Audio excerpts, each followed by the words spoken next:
பாத்தீங்களா நான் உங்களோட பெரிய ஃபேன்ன்றதுக்காக 2 ஃபேனை கீழே உட்கார வச்சிருக்கேன். 5ல வைங்கடா 2ல வச்சிட்டு இருக்காங்க மேடம். அதுல ஒருத்த தண்ணியை துப்புறா மேடம். பாருங்க மேடம், கொஞ்சம் ஒண்ணு சாப்பிடுறதுக்கு எவ்வளவு கஷ்டப்பட வேண்டியதா இருக்கு. இல்ல ஆக்சுவலா என்னோட ட்ரெஸ் ரொம்ப லைட் வெயிட்டா இருந்தது. அப்படியா மேடம்? எனக்கு ஆனா உள்ள ஒரே ரொம்ப ஸ்டஃபியா இருந்தது மேடம். ஐயோ, Hollywood has Marilyn Monroe.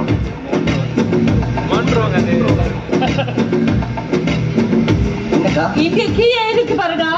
என்ன இருக்கு ma'am? Hollywood truly has Marilyn Monroe, but Indian cinema has Ramba அப்படிங்கறத உண்மை. And that is the